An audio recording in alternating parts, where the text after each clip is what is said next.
Sure. Get this underway. I can welcome the group. Okay.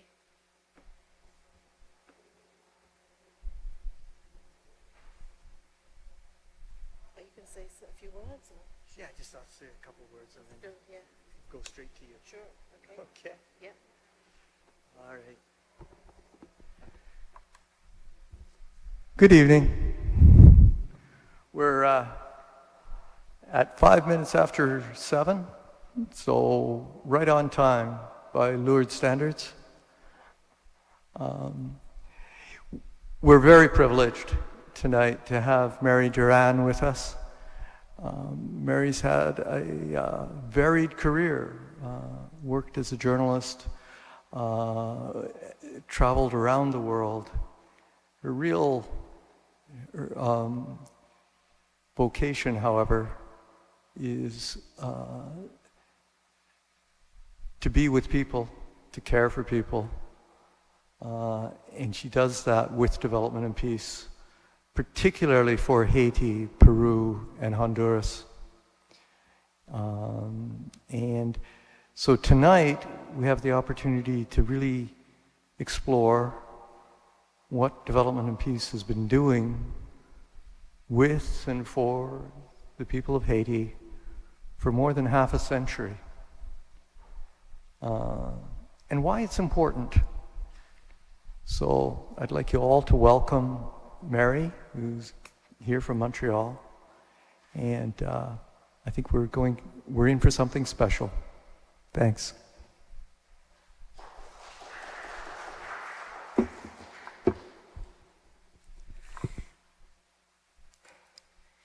Thank you very much, Michael. And thank you for inviting me to this evening to Our Lady of Lourdes. It's my second time here back in a month. I'm here with another hat, as last time I was here interpreting for Cardinal Barreto, but it's a pleasure to be back at this parish, a very dynamic parish again.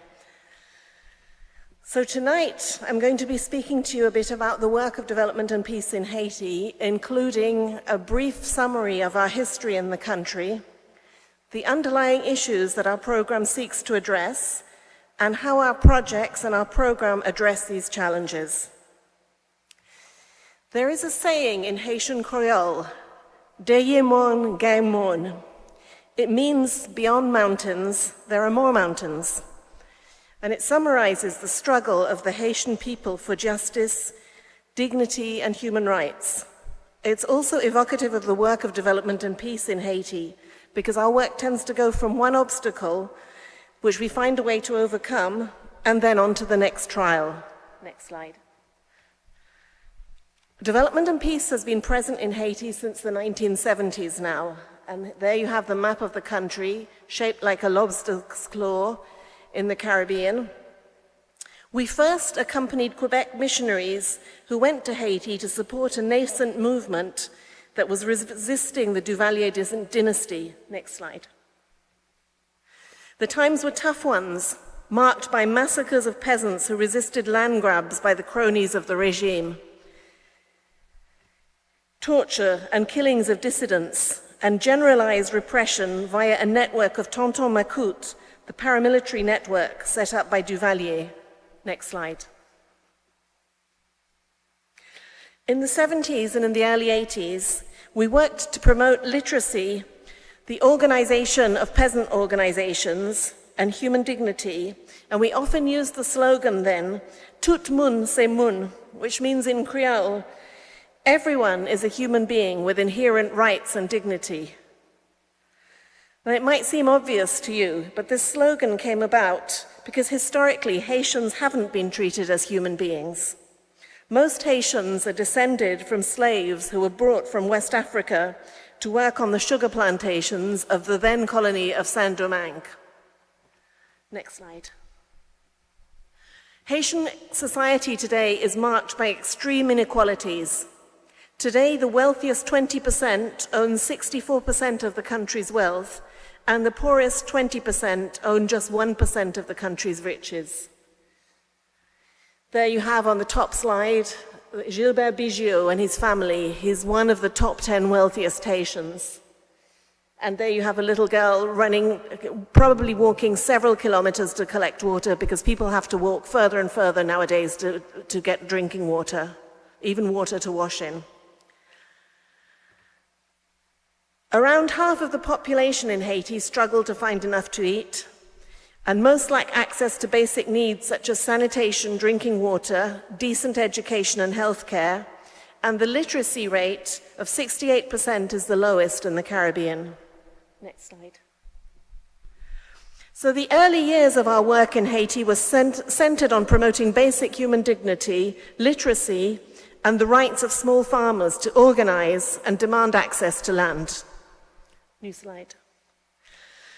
The situation, though, is infinitely more complicated today, with the legacy of the powerful earthquake that rocked Port-au-Prince and the South in 2010, killing more than 250,000 people, and destroying houses, people's houses, institutions, the cathedral, the presidential palace. It was immense, the destruction wrought on the country by that earthquake. Since the 2021 murder of Jovenel Moïse, the president, gang violence has escalated in Haiti as the country has veered out of control, and up to 90% of the capital, Port-au-Prince, is controlled by armed groups. Development and peace doesn't have the capacity to adequately address this severe humanitarian crisis. So our strategy is to work from the bottom up, strengthening Haitian organizations and addressing some of the issues that continue to keep Haiti in chains. So the issues that underlie our work today, new slide. The first one is the very weak state and a legacy of assistanat et assistantialisme. And I've left that in French because I think it's a phrase that works particularly well. But it means basically a culture of handouts and aid dependency, environmental degradation and vulnerability to the impacts of climate change, endemic violence and discrimination against women, and a humanitarian crisis caused by violence and massive internal displacement of people fleeing the violence. Next slide. From its independence in 1804, Haiti was weakened by a crippling debt from France. The first independent black nation had to pay 112 million francs for its independence and as an indemnity to the French, who owned the slaves of Saint-Domingue. The French considered Haiti's independence as a massive loss of property and income. The debt was the equivalent of $550 million in 2022. It severely hampered development of institutions and a state, and it pushed Haiti towards aid dependency from the start. Next slide. Throughout the 20th century, aid and bad aid practices continued to shackle Haitians. Two of the most notorious examples over the last century were in the 1980s, when USAID forced the eradication of the island's sturdy Creole pigs after an episode of swine fever. USAID then repopulated the island with white American pigs, and these pigs were totally unsuited to Haiti because they would collapse after a 1-mile walk to market, whereas the Creole pig could march for miles and miles. These the white pigs, they needed special food, they had to live in special pens, and they were very fragile and they were always getting sick. And the Haitian peasants just couldn't afford to feed them their special food and put them in pens, so that was a disaster. And it put pig development back by a long way in Haiti, this policy. Next slide. Secondly, in the late 1990s, US President Bill Clinton forced Haiti to drop its tariffs on foreign rice from 35% to 3%, destroying the Haitian rice industry and opening the door to subsidized rice from the United States. And ever since that policy, the Haitian rice industry has all but collapsed, and people commonly buy nowadays American rice and other imported rice that's all subsidized. Next slide. A more recent blow to the Haitian state was the massive earthquake of 2010, which killed more than 250,000 and devastated homes, buildings, and institutions. The ensuing aid rush did not help matters. In fact, the majority of aid programs post-earthquake actually weakened the state and encouraged dependency.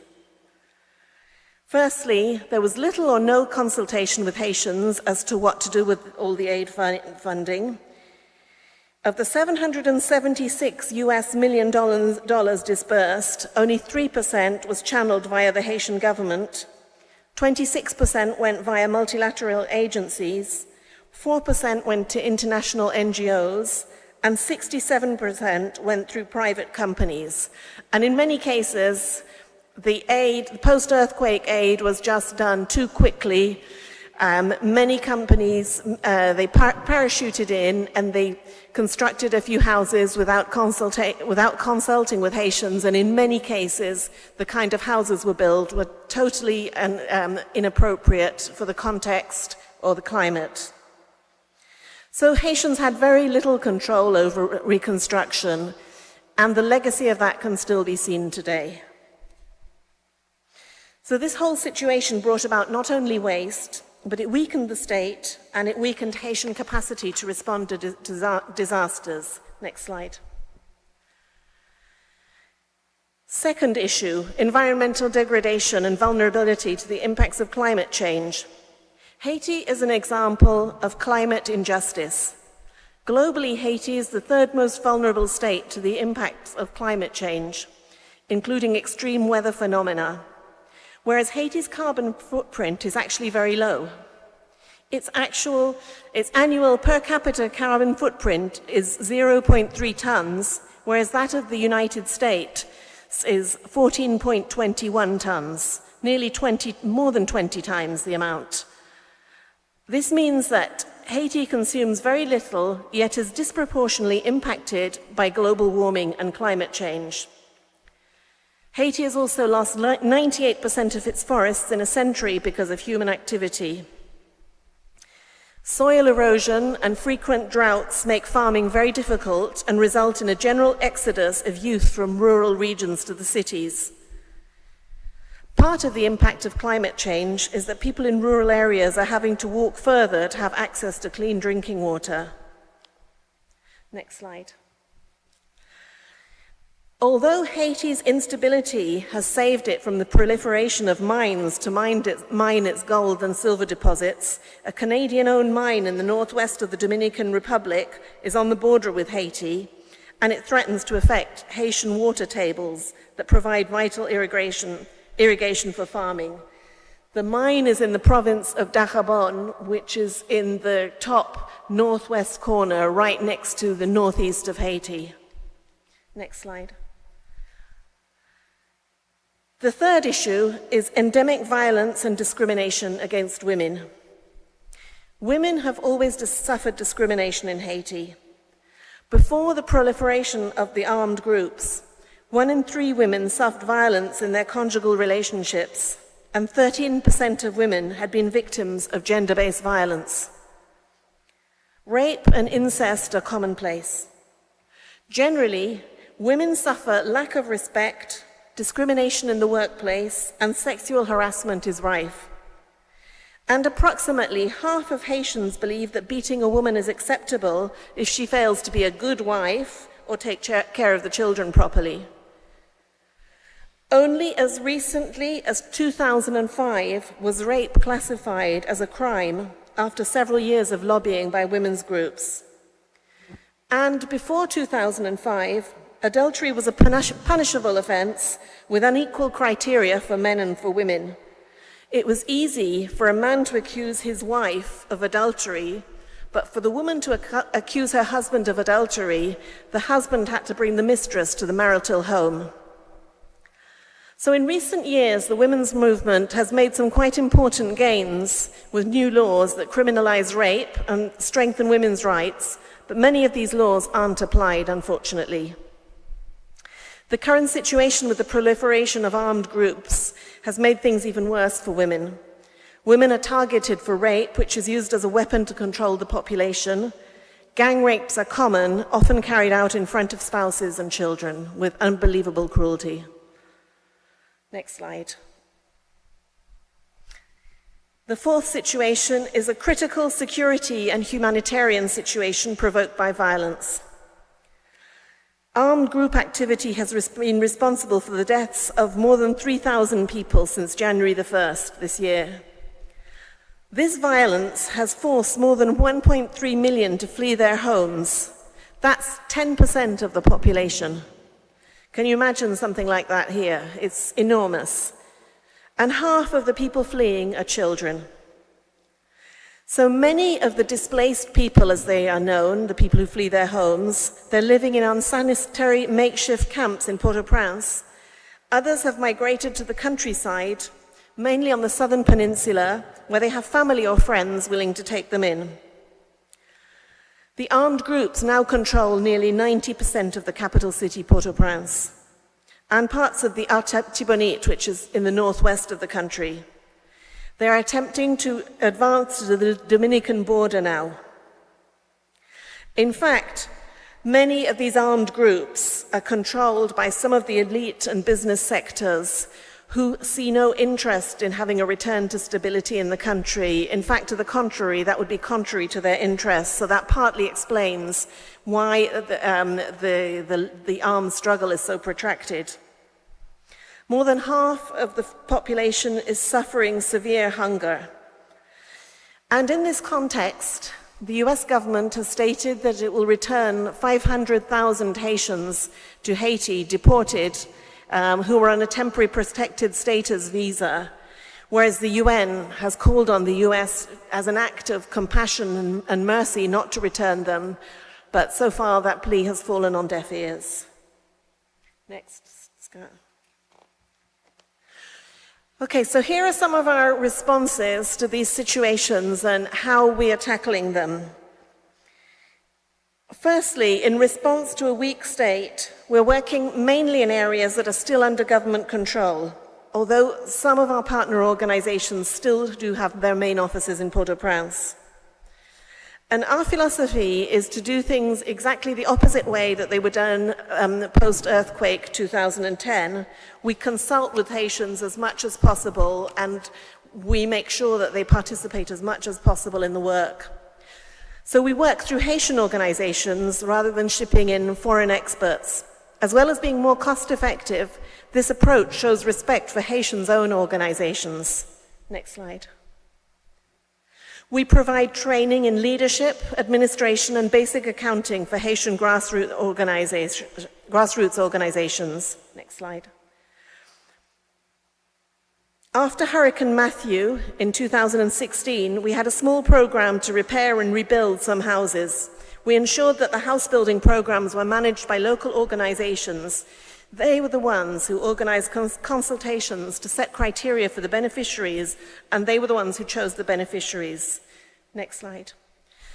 They then organized the solidarity teams who were made up of beneficiary families, and these were the people who provided the labor to rebuild the houses and, in some cases, to do the repairs. This approach of working through Haitian grassroots organizations takes much longer than a classic approach, because often the people in these organizations, they have a basic level of education and they don't necessarily have very sophisticated skills in literacy or accounting or whatever.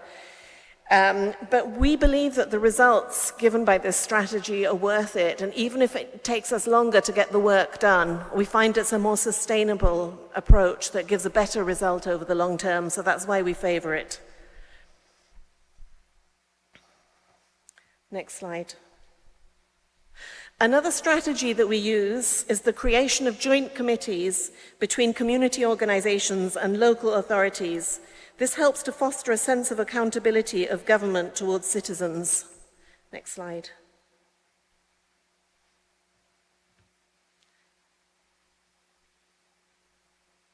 And finally, we encourage debate on current issues, often supporting radio programs and community radios, because everybody in Haiti listens to the radio. Very few people watch TV.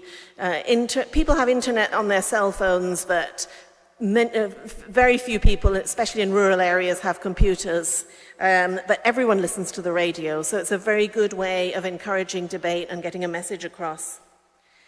Next slide. Environmental degradation and vulnerability to the impacts of climate change.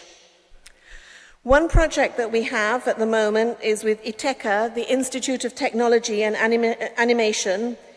It's on a project in the southern towns of Durran and Les Anglais, and the project is about training and reinforcing communities on agricultural and farming techniques to climate change, and also in fishing activities. And it's also about the protection of the fragile marine and land ecosystems. Next slide.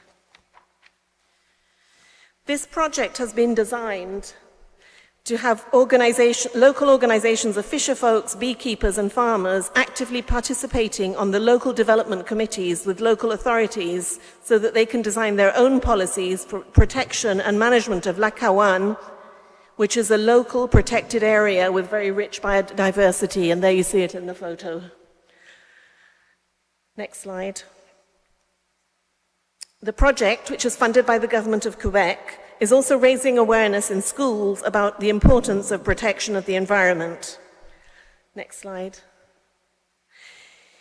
In the northeast of Haiti, we are working with IRATAM, the Institute of Research for Environmental Sustainability, on a project that seeks to accompany groups of farmers, mainly women, to tackle recurrent droughts that are an impact of global warming and erosion.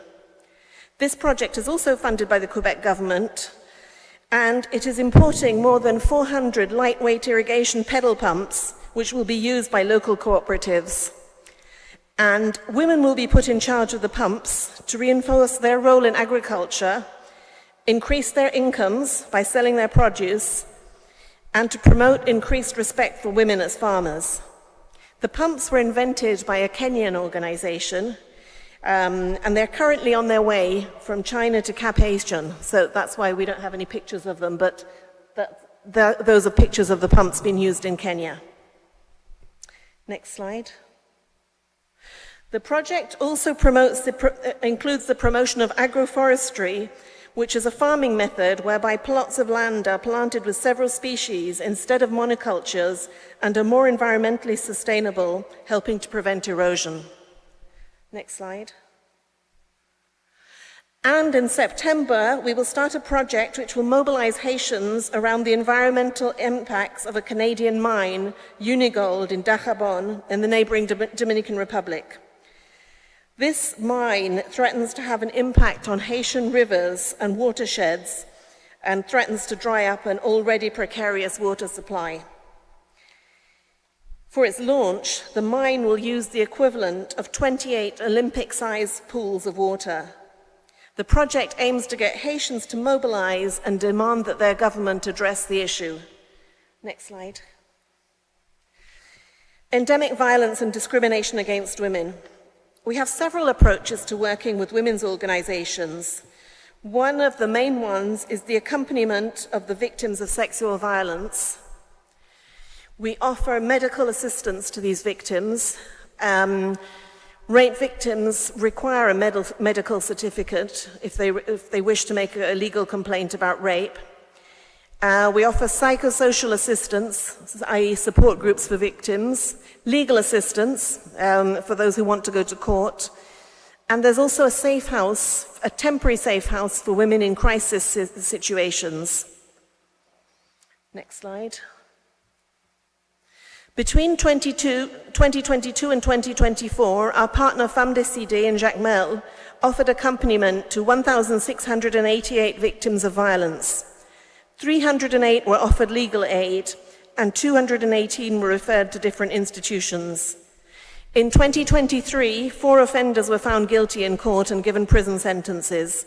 In 2024, unfortunately, no criminal assizes were held, so there were no condemnations. The organization also provided shelter to 168 victims of violence at the Safe House, and it gave basic literacy skills training to 173 women, enabling them to write their names and manage personal finance. Literacy training and this kind of basic training is very important as it really adds to women's self-esteem. Next slide. The other part of Femmes Décidées' work is to raise awareness among the population about the critical situation of women. Women members themselves are encouraged to address public meetings to educate others on particular situations. And speaking in public is often very difficult for these poor and rural women. They have very low levels of formal education and they're not used to asserting themselves. So it's quite an achievement when a woman stands up and speaks publicly. Next slide. However, a major target of the work by Femmes Décidées is with men. The organization has targeted key groups of men and holds regular celebrations on Father's Day to raise awareness about the role of fathers. They hold meetings as well, couples meetings on Valentine's Day when they discuss the role of the spouse and also of the father. And there's lots of days to promote positive masculinity, it's called. Next slide.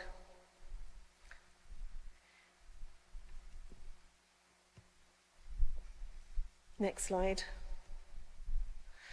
In a country where approximately half of men think it's okay to beat your wife for failing to be a good wife, in these sessions with men, the men have conversations and debates about their roles as husbands and fathers and about the family conflicts that can potentially lead to violence.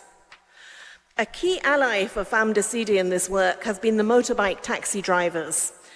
Because usually whenever a woman is a victim of assault or rape, she's usually taken to Femmes Décidées offices on a motorbike taxi. So over the years, the motorbike taxi drivers have become important allies and they participate in demonstrations, and here they are in a mobilization calling for an end to violence against women. So this is something that we've seen over the years, that gradually the attitude towards men towards women is changing among the younger generation. It's less patriarchal, and the younger men understand that it just can't continue like that to treat women in that way. Next slide. While the struggle to change hearts and minds is a long one, in its 36 years of existence, Femmes Décidées has noticed a significant increase in the number of men coming to the organization to talk about family conflicts and ask for support in resolving them. And Femmes Décidées say that 15 years ago, instead of talking about how to resolve family conflicts, a man would just beat his wife. Next slide. Emergency response to the humanitarian situation caused by violence and massive displacement. We have two small projects at the moment that are coming to the needs of, responding to the needs of displaced people. Development and Peace always tries to make a connection between humanitarian work and long-term development so that the emergency programs merge into a long-term development approach, strengthening those efforts rather than harming them. So a significant number of the people fleeing the violence in Port-au-Prince have fled towards the south. Next slide. In the community of Cavaillon, where we've been working with the victims of Hurricane Matthew and then with those of the 2021 earthquake, we've provided support, including seeds and financial support to poor families who, although already living precariously, have taken in the displaced people, bringing more mouths to feed to the family. All of this has been organized by the Coordination des Organisations à Cavaillon, which is a local based Christian community organization. And their response to the humanitarian situation strengthens them as an organization, and it improves people's perception of the community organization, and it reinforces dignity, Haitian dignity. Next slide. Another group of displaced people also head to Jacmel, where their first port of call is often the offices of Femmes Décidées.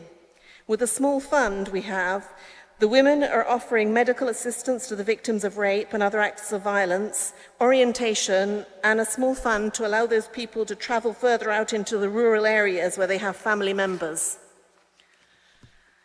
So those displaced by the violence in the capital are definitely better off in the rural areas. They've crossed over the mountain of violence. Their next mountain will be to farm the land and produce enough food for their families. Next slide. In the words of Harry Régis, who's a staff member of one of our partner organizations, there will always be mountains. Behind mountains, there are mountains. Behind the mountains of division are the mountains of friendship.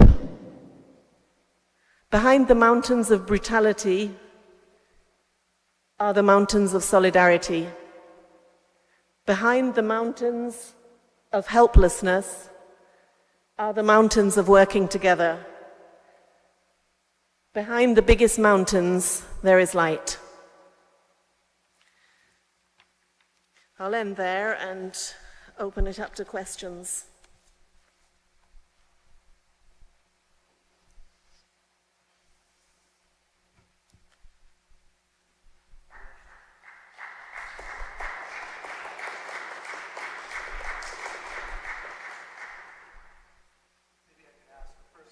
Yes.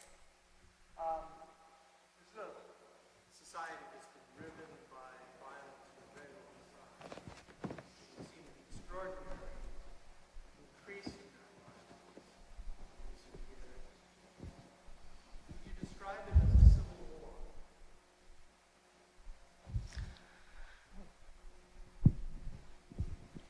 I wouldn't go quite so far as to say it's a civil war, because most civil wars break out over opposing ideologies.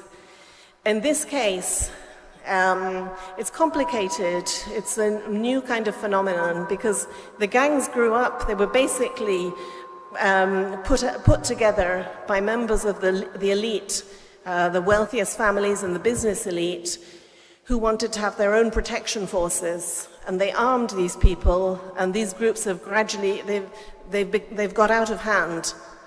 So on the one hand, you have these groups who are rampaging because they want to advance their own criminal ends. They want to have arms, they want to have riches. Some of them are living some of the leaders are living in sumptuous houses that they've taken over from wealthy families. So you don't have a very real ideology. But then on the other hand, some of the business and elite sectors are behind these people, and they don't want to see an end to civil war. It's not especially that they have an ideology that they want to advance and that they want to win over the other side. They want a continuation of war and turbulence, because it allows them to carry on with their illicit activities uninterrupted. And in many cases, it's it's drug dealers who are behind some of the armed groups. Other elite groups are carrying on all kinds of smuggling, but some of these groups have decided that they want the situation to stay as it is, because if there's ever rule of law in Haiti, then they won't be able to carry on with the activities they've been running. Any other questions?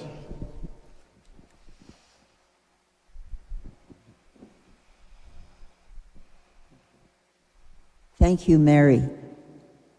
How would you describe church activity? Is there anything that is able to happen to support people who would want to be practicing faith? And what about groups that are in Haiti? Are they targeted in some way if they want to support the people, if they come from outside of Haiti? Okay, as far as church activity is concerned, there's quite a lot of church activity. There are several Caritases throughout Haiti. There's the National Caritas, and then there are local diocesan Caritases throughout the country. They are all involved with some kind of humanitarian and development work. The Bishops' Conference is a conference that it gets itself involved with humanitarian work, and it speaks out periodically on the situation in Haiti. It often denounces crime and violence and corruption. But generally speaking, the bishops say next to nothing about some of the structural inequality in Haiti that is behind all the violence. It's more, they talk about the symptoms of the violence rather than the root causes of it. There are evangelical groups also working in Haiti. Some are influenced by US conservatives, and they're proselytizing and converting people to evangelical religions, and they've been fairly successful in doing that. Some church organizations have orphanages too, and in some cases there have been corruption scandals uncovered. I would say that the armed groups aren't targeting the humanitarian or church groups for political reasons, but if they see, like as happened in the case of hospitals, if the armed groups see that there's a group that has expensive material, then they'll go and steal it if they can. Sometimes they will kill foreigners, but it's not really political, it's more about stealing from them. Hello? Mary, I'm wondering about education in Haiti. Are there any missionary groups? How is the church involved, or churches? Is there an ecumenical movement or a multi-faith movement to try to... Children obviously are rendered homeless, many of them, in the situation in Haiti. So what are the efforts to get those children educated? Okay. Well, firstly, there is a Ministry of Education, and in theory it runs education in the country. There's a very small budget for education, and there are some state-run schools, but in practice the teachers are either always paid really late or not paid at all, and the state doesn't have the capacity to provide schooling everywhere, so they allow individuals, including religious communities, to put up schools. And in some cases, some religious communities, such as the Jesuits, have put up very high standard of education. And there's also the Congregation Notre Dame as well, and the Holy Ghost Fathers, who've put up some very high quality schools. But literally anybody in Haiti can found their own school. So in many cases, particularly in rural areas, you get some very unscrupulous people who put up a school that's worth nothing, and they make money out of it because they make people buy their uniforms and they make them pay to send their kids there. So it's potluck, really. I mean, there are some places in the major cities you can nearly always find a good school, but it's often too expensive for parents to pay to send their children there. Sometimes they'll find a terrible school, and in other cases they might find a mediocre school. But schools have been closed a lot, though, in the capital, in Port-au-Prince, because of the violence. In the rural areas, there's more schooling. And up north as well, in Cap Haitian and all along the north coast, which is less affected by the violence, the schools are running more or less.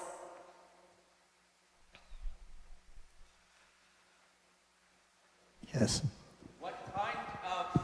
Control do the criminal activities or criminal groups have in the rural area? It sounds to me that you can work with the poor in the rural areas, not easily, but without the interference of these groups. Question mark. Yes, you're right. Generally speaking, the armed groups are in Port-au-Prince, and they're also in and around Gonaïves, which is the second city, which is towards the north. The gangs just recently took over Mirbele, which is a small town on the central plateau, and that's very worrying because it seems that they're trying to use it to get to the Dominican border, which means that they could eventually get up to the north. But in the south, the gangs haven't got there. Also, Haitian communities and the police as well, to a certain extent, I mean, they have been working really hard to keep the gangs out of their communities. You know, sometimes the gangs will try to go into a community and there'll be massive resistance from the population and they can't get in. But generally speaking, most of the work of development and peace is done in the areas where the gangs aren't in control. Last question in French. So if you could just tell us what the question is. Okay. Bonsoir. Bonsoir.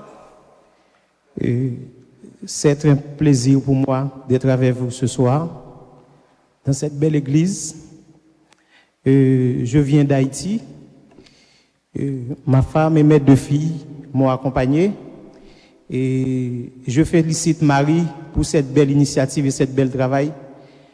Je vois qu'elle a pu, en quelque sorte, maîtriser de fond en comble la situation de mon pays. Et Haïti traverse des moments extrêmement difficiles. Tout ce qu'on vient de mentionner dans le rapport sont des faits saillants. Et merci Marie d'avoir pris le soin de porter par devant cette belle assistance la situation de mon pays. Et si je comprends bien, cette dame avait demandé qui sont les faiseurs de troubles en Haïti. Alors, ce sont les Haïtiens en particulier qui autodétruisent leur pays. Mais une chose qui est certaine, on a des âmes venant de partout au niveau de la frontière entre Haïti et la République dominicaine, des âmes aussi venant des États-Unis d'Amérique, mais pas du Canada. Il faut le mentionner. Le Canada, c'est un ami, c'est un pays ami d'Haïti. J'ai été dans mon école chez les frères de l'instruction chrétienne qui viennent du Québec. Il y avait des missionnaires canadiens et même des Haïtiens. Ils sont tous victimes de cette situation. C'est vraiment lamentable. Je me sens attristé et content d'écouter Marie avec toutes ces belles paroles ici pour vous faire part de la situation. Merci et je pense que nous allons nous unir dans la prière. Dieu saura quand même dire le dernier mot. Merci. Merci. I'll try to summarize what our friend said. He said, thank you for the opportunity to be in this beautiful church tonight. And thank you for the presentation and for your words on the situation in my country. And I confirm many of the things that you said. On the question of arms and armaments flowing into Haiti, many come in from the Dominican Republic and from the USA because there's no control about the arms being allowed into Haiti. And I myself, I was educated by the Brothers of Christian Instruction, a Canadian order, and I'm very sad to see where my country is today, and I thank you for your efforts in Haiti.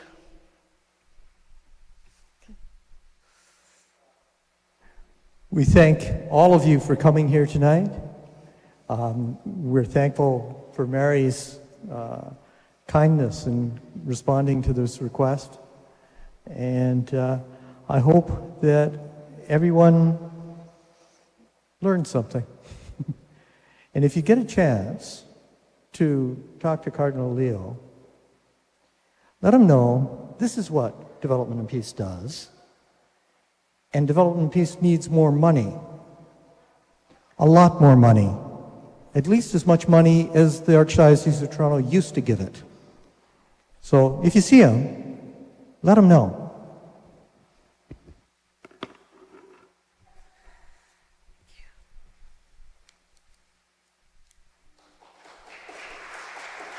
Thank you.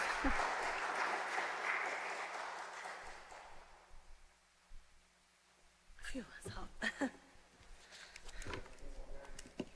You're welcome.